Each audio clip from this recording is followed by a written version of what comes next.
What's up, Giants fans? Welcome to another episode of Giants Talk. I'm Cole Kuiper here with Giants insider Alex Pavlovic. Alex has more updates from Arizona as he is on the ground in spring training, including our take on Tony V making headlines before his first game. Plus, Alex sat down with Will Bednar, former Giants first-round pick. We've already talked about how he could be a guy making an impact this year. Before we get started, Giants Talk is presented by Mancini's Sleep World. Mancini's is kicking off the year with their President's Day sale, where you can save up to $1,200. Mattresses start at incredible prices, like Beauty Rest Queen mattresses starting at just $299. Plus, you can get 0% financing for up to 60 months, including on Tempur-Pedic, with payments starting as low as $29 a month. Visit sleepworld.com to get started. All right, Alex.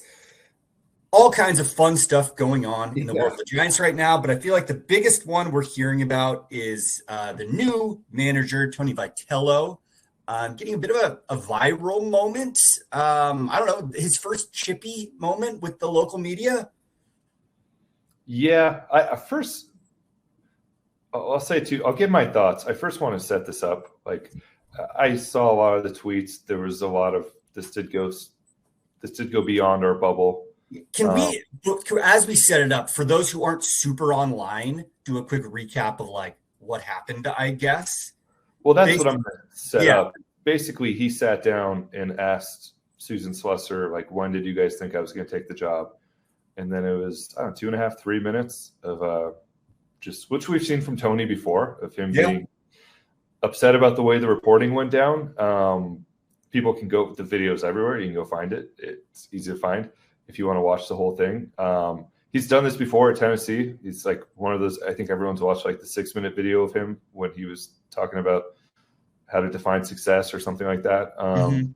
What I'll set up is like, one, this is where I defend my brethren a little bit. You got to. We have not been asking about Tennessee. We, as a beat, we sit with him every day for 20, 25, 30 minutes most days. We have not been asking about Tennessee. So this was not for people who are like, well, stop asking about it. We have not.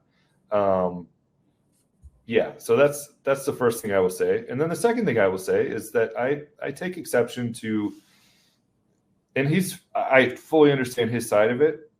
It made for a really awkward 3-4 days in Knoxville. It made for a really awkward first practice where reports come out and he's on the field and he goes, some of my coaches are like, what's going on? I 100% understand that. I also just think this is our job and this is never going to change. And I'm curious where this goes because, like, if I find out that someone's hurt and the Giants don't want to admit it, I'm going to report it. And, like, it's, that might be a couple days before the Giants want to admit it, but that's just like our job. And I know it's easy to pick on the media these days and it's popular to pick on the media these days. And a lot of times I 100% get it. But this is like, Bags and Ken Rosenthal and Britt, like The Athletic, they had the story correct. The Giants were zeroing in on Tony, and it made his life difficult. I understand that, but they had it correct, and he's here as manager of the Giants, and it's just impossible. Like he just was never going to get an opportunity to tell his team first. Like it's impossible for that to happen, and one other thing that stood out is like he's talked a fair amount about Lane Kiffin. They share an agent and the drama with that. Like Lane's players had to deal with this as well for months, and they do constantly. Like I think this is just the way it is, and so there was no pushing back against that, and there's going to be no ability to control future situations like this and injuries and things that go on with him. Like whether he likes it or not, it's our job as reporters to report. Like we don't work for the team. We don't wait until the press release comes out. If that's what people want, like there's no point in having us. So, which some people probably want. They're like, get out of there. We don't care. But if you want everything to come directly from the team, then you're just never going to find out anything truthful about the team. And I think, the reporters who, and I'll just say this for Bags in particular, like he's done a lot of good reporting the last few years on what's been going on internally and did a lot of good reporting this offseason. And he was the first one here to put Tony's name out there as like, hey, they're kind of eyeing this guy who came out to Coors Field and everyone's like, really? So he's on top of it. So that is my defense of the media. I fully understand why Tony was frustrated, but it's just kind of our job. So whether people like that or not. It's a sticky situation because almost every other coaching or managerial hire is going to come from the major leagues and happen in the off season when this overlap wouldn't be problematic. But the fact that he was in a very, very different situation than any other candidate coming directly from college, and he was sitting there in the dugout side by side with his players, makes sense why that frustration happens. Yeah. But welcome to the big leagues, man. Pretty much. And I'll also say, Nick Hundley went through the same thing in October. And Nick has a job with the Rangers right now. Nick has 2 kids who are probably reading some of this, or his family members who are reading some of this. And like, are we leaving San Diego? We moving? You're going to be on the road all the time. So Nick was in the exact same thing. We did a full podcast meeting with Nick, and he was a front runner for that job as well. So it's just kind of part of it. That was my main reaction to it. And then the other 2 things I'll say here, just in terms of the content of it. We sat down with Tony last night. We have a show coming up soon on NBC Sports Bay Area. Really cool show. Me and Bonte Hill sat down with him and dug into a lot of his background and a lot of the way he thinks. And I think people will really enjoy it. We'll air some of that here as well. I asked him about Tennessee. He's very self-aware. He knows he's talking about Tennessee a lot. So that part of it, he's very self-aware about it and jokes about it. It is the only frame of reference he has is college baseball, and not just Tennessee, but going beyond that. He talks about Missouri a lot. He talks about Arkansas a lot. So he's very self-aware about that. I also do understand where Giants fans are kind of like, okay, you're the Giants manager now. So at the very least, does he want to talk about Salinas? At least that has a geographical frame of reference for us. Go deeper? Yeah, which he has. I think he'll get there. I do also think there's probably a lesson learned for him that, you're manager of the Giants now. And as great as things were in Tennessee, and as much as they might like seeing you over here in Scottsdale talking about it, like really all I care about is who is your closer? How do you feel about Hayden Birdsong? What's going on with Joel Peguero's hamstring, like things like that. So I think there's been a lot of that early on, and he understands it. Like I said, self-aware about it. But that's going to be interesting during the season because the Tennessee questions that do come are coming from national people who kind of parachute here and want to do the whole Tony Vitello Trailblazer thing, which is their job as well. But it'll be interesting at the start of the year how much is like focused on that and how much is focused on you have Aaron Judge waiting for you in the batter's box this weekend. Do you think there's going to be a bit of a, I don't know, maybe learning curve's not the right word, but getting used to how in college baseball, the manager is essentially the main character, facing the team, all that, where in baseball, Major League Baseball, really you don't want to be making headlines as the manager. It's Logan Webb, it's Willie Adames, it's Rafael Devers who are the face of the franchise. And I almost feel like Gabe fell into that pitfall occasionally where he about Gabe. Exactly. Whereas Bob Melvin, even Bochy, just kind of lurking in the background. We'll see. It's a great point. The last thing I'll say about it is just like it doesn't really matter what we think, and it doesn't matter what people on Twitter think. It matters what his players think. Yeah. So the most important thing is what was the clubhouse reaction to that? There hasn't been anything weird. Like there hasn't been anything. No one's come out and been like, "What the hell?" So Tony said nobody talked to him that day. Whether his bosses or whether his players. So the most important thing is does he have that clubhouse? And so far, so good in that department. Yeah. I think if you do this after like the second game of the season, guys will probably be like, this is a little weird. But so it's the most important thing is the clubhouse. But it is a great point about this is going to be, he sat down early one day and said, this is pretty similar, like group size to what I've dealt with. And I would just push back in that, like, this isn't a Boston market or a Philly market. We're also not college students. And we're also not guys who graduated from Tennessee and still have a million Tennessee jerseys in our closet and are doing a local radio show in Knoxville. So there's going to be reaction. Like when something like this happens and you see the way like KNBR reacts or a lot of Giants fans reacted, like it's going to be different than it was in Knoxville. And, early lesson learned, no harm, no foul.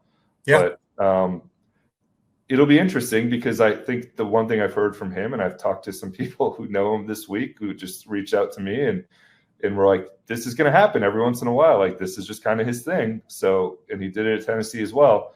And it'll be interesting to see how that goes, like during a Major League Baseball season. Like, well, I'm all for having. He wants to get off his chest in May. Like, it'll be interesting to see how that goes. Yeah, I'm all for having a good quote and a big personality as a manager, but yeah, it's fun to get this started early. I know you got to defend your group. I'm just thinking about anytime I've left or changed a job, how much that would change if people were reporting on the process midway through.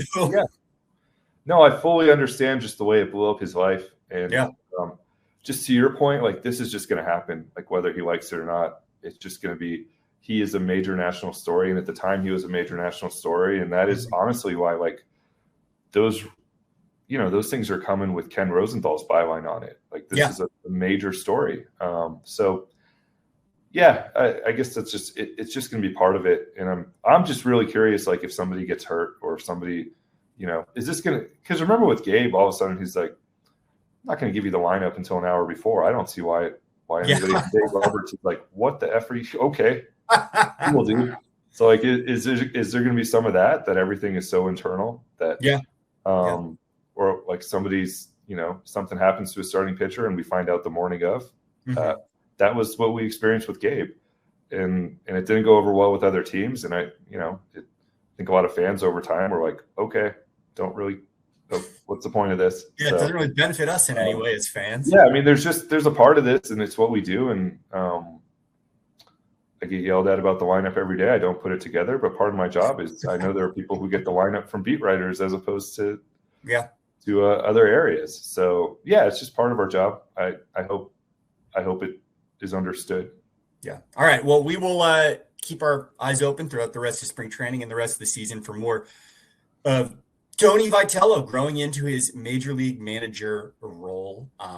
Still yet to have a game played, but games are right around the corner. As we march towards those, Alex, what's everything at camp like? You got anyone catching your eye?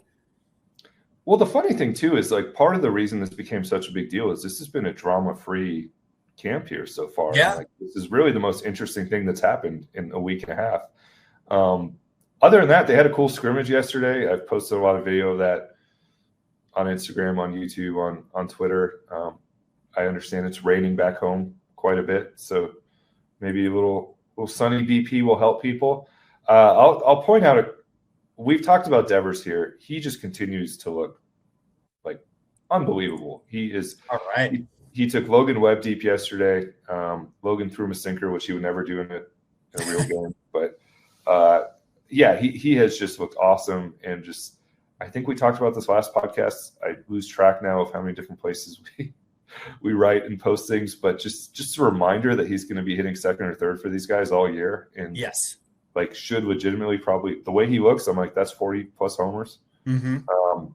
It's just different with him and just has continued to look that way. And he spoke at the first full squad meeting. He's getting rave reviews from guys behind the scenes.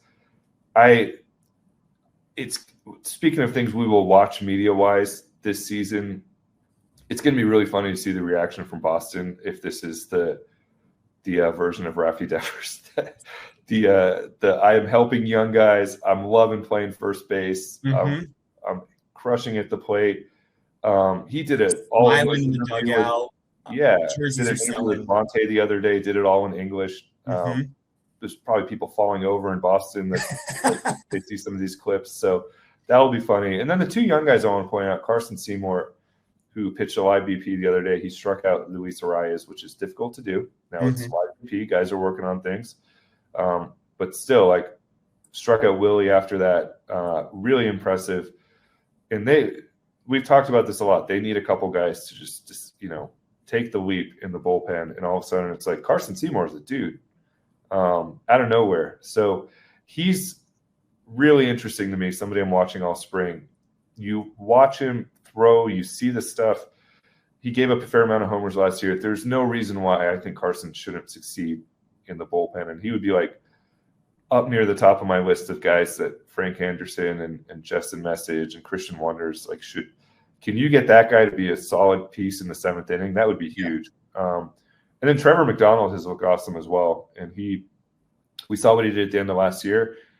I think they probably want to keep him a little bit stretched out, given that he's like maybe 6th or 7th or 8th, depending on how you view Birdsong and Wisenhunt on their starting pitching depth chart. But he kind of strikes me as someone who could do the Landon Roop thing, where a couple years ago Landon is really good out of the bullpen, and then he gets a shot in the rotation and really sticks there. So he might be a guy that has a big spring, and they, does the Birdsong 2025 thing where it's like, it's a young pitcher, don't have a spot for him in the rotation, but he is one of our 13 best pitchers. All right. That is music to my ears, Alex. It's been, it's honestly been like drama free. Like the only injury we have is Peguero, who has a little hamstring thing going on. They don't feel that concerned about it. We're 5 weeks away from opening day. So it's been pretty drama free. I think it's been pretty positive. Well, we're going to have the Giants are going to have their first scrimmage games before we record again. Anything you're looking for in those games? I think it's Giants Mariners and Giants Cubs. Yeah, first 2 Cactus League games. Birdsong should start on Saturday. That's an easy one. Like, is he around the plate? It's for me. I know I'm beating a dead horse here. I'm just like, and I joked about this with Tony as well. Like, I just want to know how you're going to get through the last 3 innings. Yeah. I just think that's such an important thing here, and there's so many different ways they could go. It's photo day today, which is why I have a collared shirt on for like one of the only usually wearing a t-shirt or a hoodie, or you and I are team casual. That's right. That's right. Although you have a collared shirt on too. Good for you. Yeah. Does a flannel count though? Yeah, not really. Yeah. Have a suit back there somewhere. But anyway, it's someone was asking me over there, kept bringing relievers to me and was like, should this guy go through the NBC set?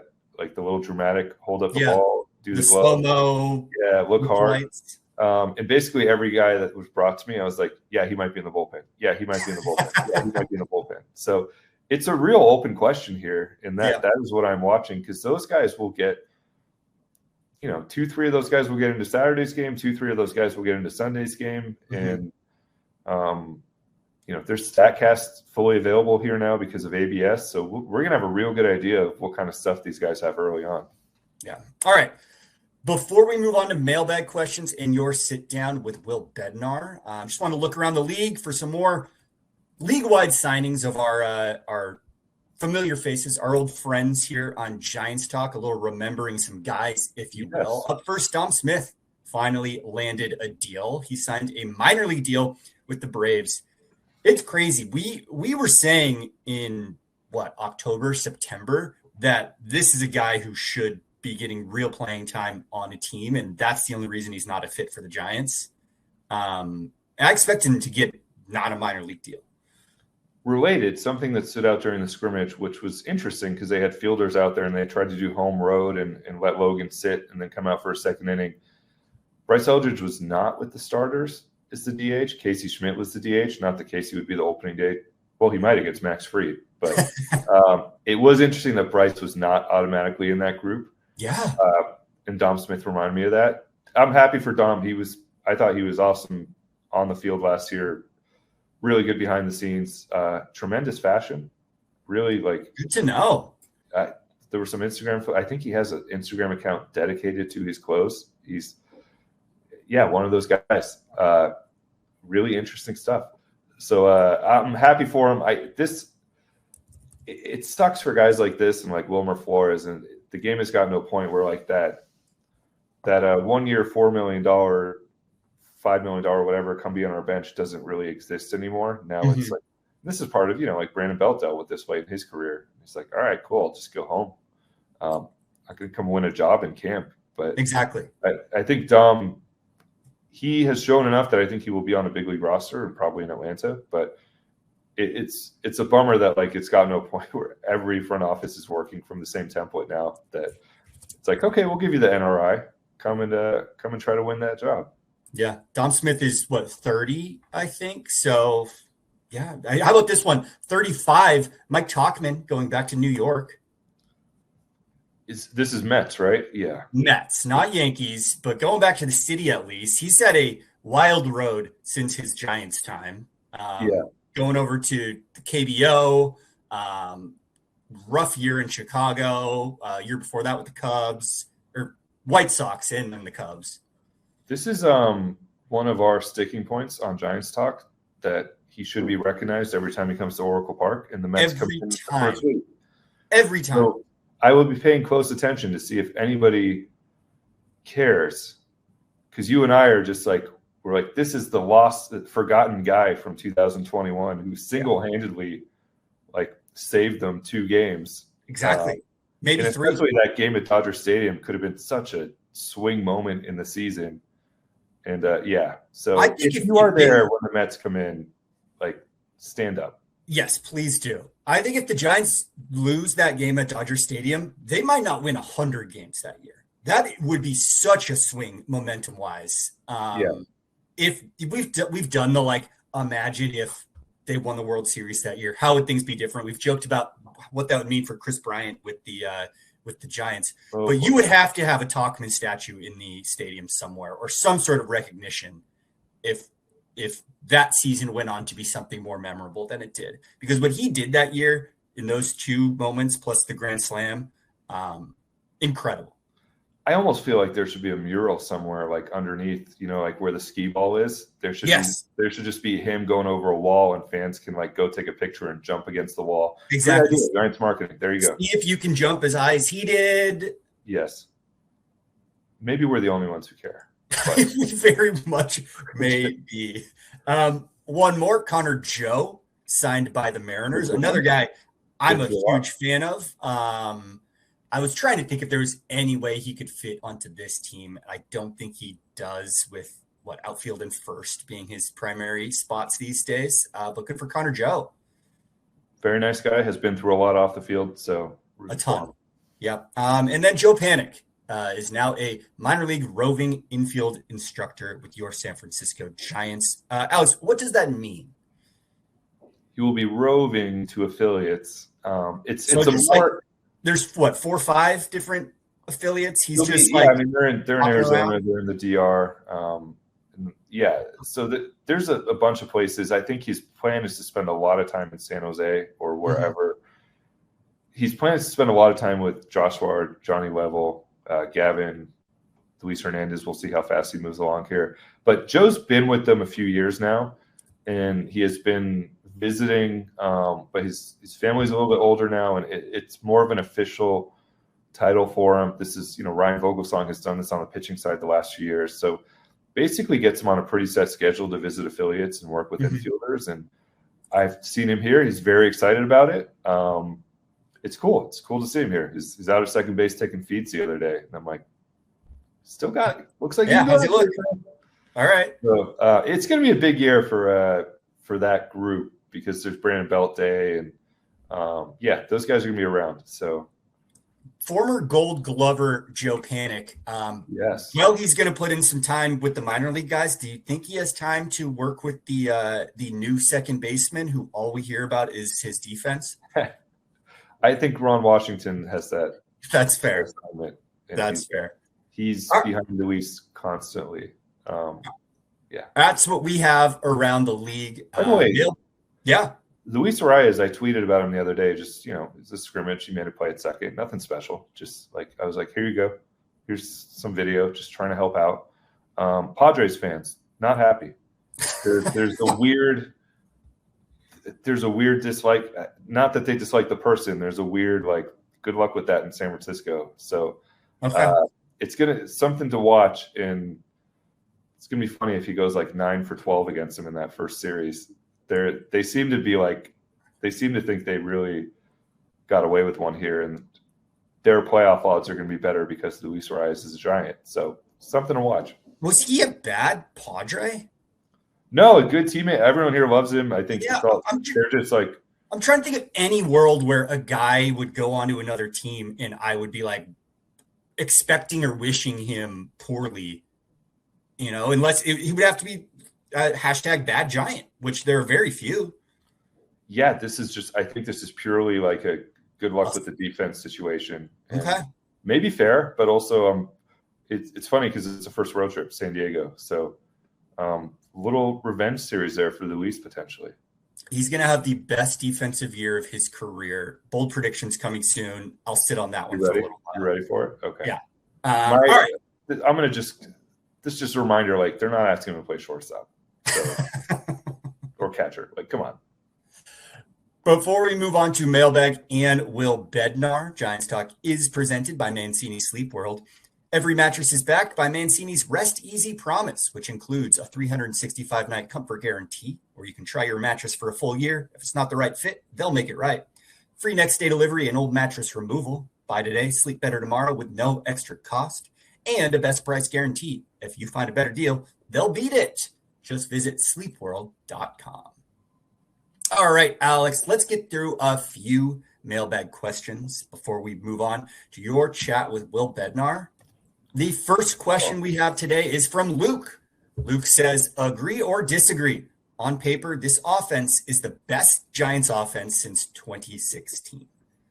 Well, we've already talked about 1 year in particular on today's episode that I think is a pretty standout difference. Now, what the question here for me is this mean on paper 2026 or on paper previous years as well? Because they've had good offensive years that on paper shouldn't have been as good as they were. Yeah. 21's the best offensive year in the last couple of decades. It is an interesting it's an interesting one because I kind of want to punt on this because we have an interview with Logan Webb coming and Bonte Hill asking that question. Mm-hmm. So he was like, I think his answer was actually, let's show respect to 21. There we go. On paper, this is accomplishments wise. When you put this group together, it's up there in the last couple of decades. And honestly, even up there with those title teams, because a lot of those guys were younger and they didn't necessarily have like the accomplishments then. So you get to 21 and a lot of those guys then had the resume, but we thought they were washed and it turns out they weren't. So yeah, it's I'd have to think about that a little bit more. This is up there in my time covering the team of like when you look around the diamond and just go, okay, Devers, Adames, Chapman, Arias, Ramos, Bader, Lee, Bailey. Like there's some guys there who are coming off bad years. There's some guys there who you don't expect 20 homers out of, obviously, but there is a lot of potential with that group, and it's going to have to carry them as well.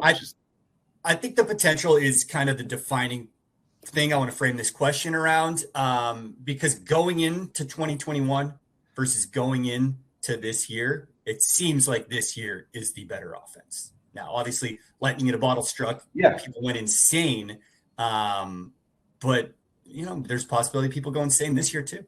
Well, 21's so special, not just because of the veterans, but like you look at like Darren Ruff. Mm-hmm. So yeah, it's this should be a better offense on paper than that group, but they also like set a franchise record for homers somehow and hit 17, 18 pinch hit homers. So might not actually get there numbers wise, but it should be. Yeah. It's with how anemic the offense has been for several years. I'm very excited going into 2026. Cameron says, I saw pictures from the Giants account and noticed Randy Rodriguez in full uniform. I know he is nowhere near ready to pitch or anything like that, but my question is, are players required to wear full uniform even if they are injured or doing rehab?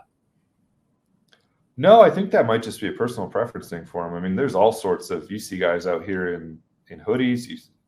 Devers wears a hoodie underneath his shirt, and Harrison Bader's, all his shirts have been cut at the bottom. Not a look I could get away with, but you're not a midriff guy. You run. Let's see. Yeah, there's all sorts of different things. I think that's just maybe his personal preference. So, all right, cool. Might as well, right? Get ready. By the way, he's throwing progression starts soon for him. It's going to be this is not a 26 thing, but he's doing well in his rehab. All right, road to recovery, and he's doing it in uniform. Nick says, yo, I found a great remembering some guys for the podcast. Lucius Fox is playing infield for Great Britain for the WBC. He was the first hotshot prospect that I ever really followed, and I was bummed when he got traded, but he's still playing organized ball, apparently. Great shout, Nick. Yeah. Lucius Fox sighting. He will be on Team Great Britain with Sir Tristan Beck and his brother. And that was the one. I went through all those rosters and was going to do a whole segment here, and that was the one where I just like, whoa. So yeah, glad we got him on here. Yeah, well, I'm excited as we've probably covered most of them, but as the WBC starts popping off, seeing if there's any other familiar faces that kind of slip through the cracks, even if it's not Giants guys, just guys you're like, whoa, hey. I'm excited to be watching at home and see like Logan Webb versus Lucius Fox. And yeah, exactly. Yeah, okay.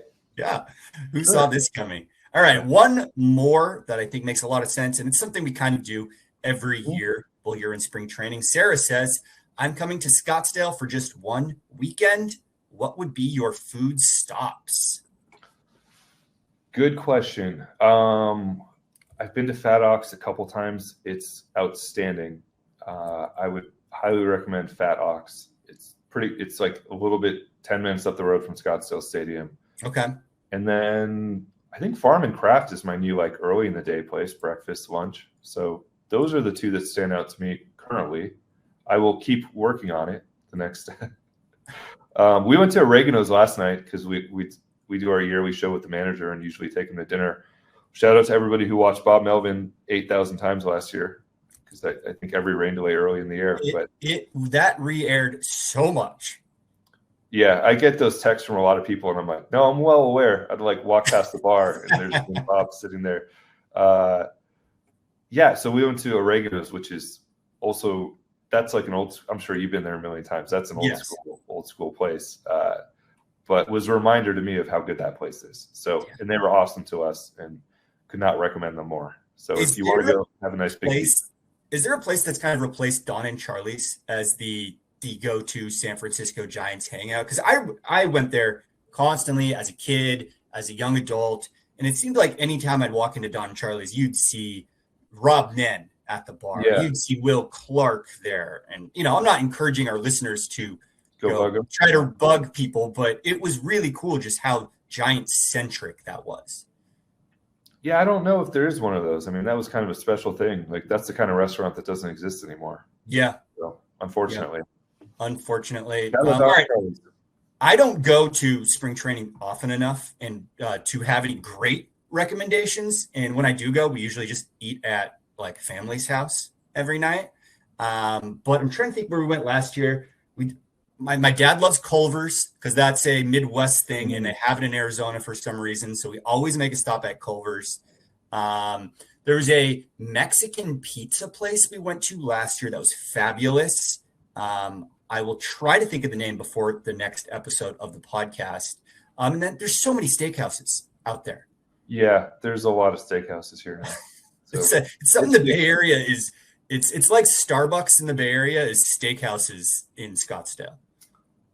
Yeah, it's like literally Scottsdale Road is littered with them now. So, and they all seem to be doing very well. They do. They're always out here now. A lot has changed.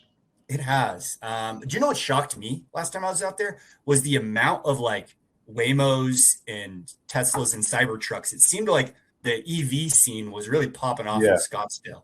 So that was day one. Tony told us that he was like, I'm getting used to the Waymos. I am not used to this. They were Knoxville, not a Waymo place. No, not at all. It's like, well, wait until we get to San Francisco. Yeah, exactly. There's much more traffic related Waymo stuff here. By the way, new jersey sponsor, Air Wallet. Right.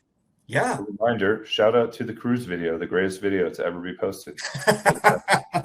How long was it before that went sideways? Was that like 6 months?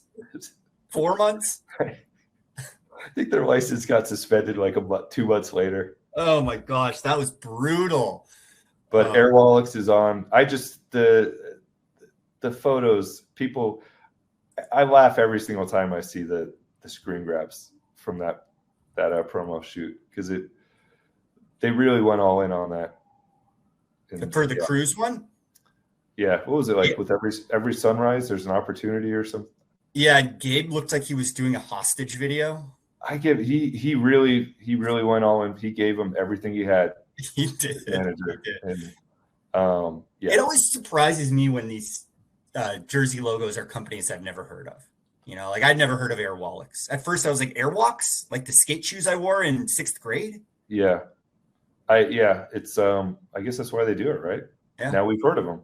So I had someone reach out and say, mailbag question, are there any orange or Giants-based companies that would have made more sense for the jersey? And they pitched Dunkin' Donuts and something else. And Dunkin's pretty Boston coded. Yeah. But I don't know, like Orange Theory Fitness, there's some orange stuff out there. Dunkin' would be hilarious. Just like, hey, Red Sox fans, were you pissed off about the Devers trade? The pictures of Devers with Dunkin' on his sleeve and a Giants jersey. Yeah. Anyway, new sponsor. All right. Let's toss to your interview with Will Bednar. Alex, anything we need to know? What are we expecting from Bednar this year? What's your history? How long have you known him at this point? I've known Will for a while because he was a first-round pick, and I've seen him at affiliates, and it would just be a really cool story. I know people love to, jump on guys and be like, first-round pick didn't work out. It did not work out the way they thought. He has a second life here as a really hard-throwing reliever, and the Giants legitimately feel like second half of last season they were seeing he was about as good as they had in the minors relief-wise, and we talk about it all the time. I talked about it earlier this episode. You just never know when that guy shows up and goes, hey, I throw 99 now. My command's a little bit better, and I'm ready. And here we go. And Will's been through a lot, and it would be a cool story. So I hope people enjoy the interview. It is definitely, he's like near the top of the list of guys I'm watching this spring because it'd be an awesome story, and I would not be shocked. Like opening day, maybe pushing it because there's a lot of guys he has to beat out, but I think we'll see him this year, and would not be shocked if he's just that. We're waiting. Who's the one or two guys who has a great spring, and we go from there. So, I have my fingers crossed for a Will Bednar, David Bednar opening day face-off with the Yankees. Yes, we'll see. That might not seem likely. Yeah, it'd be cool for a lot of reasons for him if he made the team, but including his brothers coming in. So, with that, here's Alex with Will Bednar. All right, here with Will Bednar. I was talking to Kyle Haynes, and he said one of the most exciting, you're coming to camp guys he got to tell was you. What was your recollection of finding out that you're coming to camp? Kyle came up into the cafeteria at camp I was at a few weeks ago, and he came in and he kind of pulled me aside and told me, and I was so excited that to get the chance, and I couldn't No, I don't want to say I couldn't believe it. I was just so fired up to get the chance. And, I was just ready to rock and roll.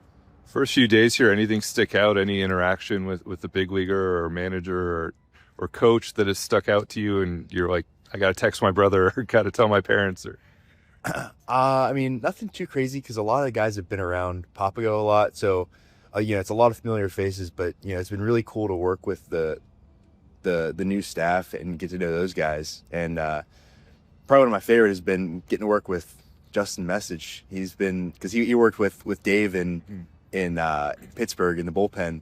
So that's a cool connection there.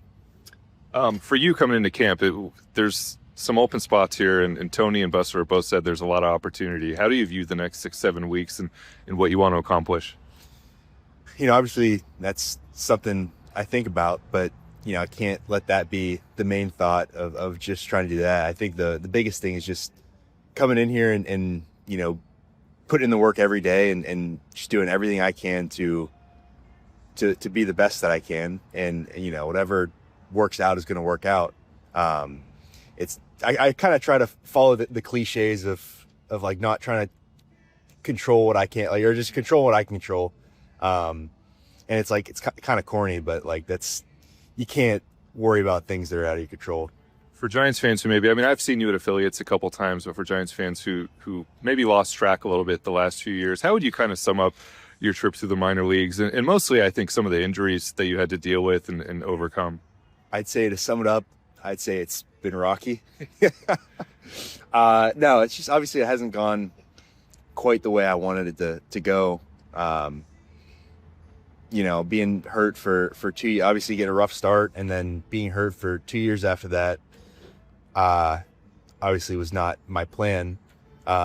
But I think, coming out of that, I'm better because of it. And I have a better way of handling adversity, and I know how to kind of manage myself a little bit better. I just think it's been rocky, but I've been able to kind of turn it around and use it to my advantage in kind of moving through pro ball. Does it make it any easier? Your brother David is one of the best right-handed relievers in baseball. Does it make it any easier when the Giants do tell you, hey, we think a switch to the bullpen is going to accelerate things a little bit? Did that play into it at all? At first it was kind of just like I slowly kind of got phased in the bullpen 2 years ago.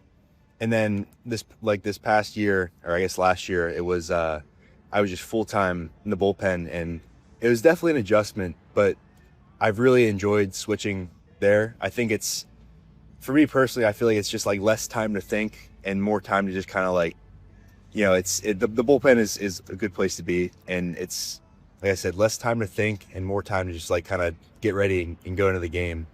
But I've enjoyed it a lot, and obviously having Dave has been very nice to kind of pick his brain and get help from him on how he does it.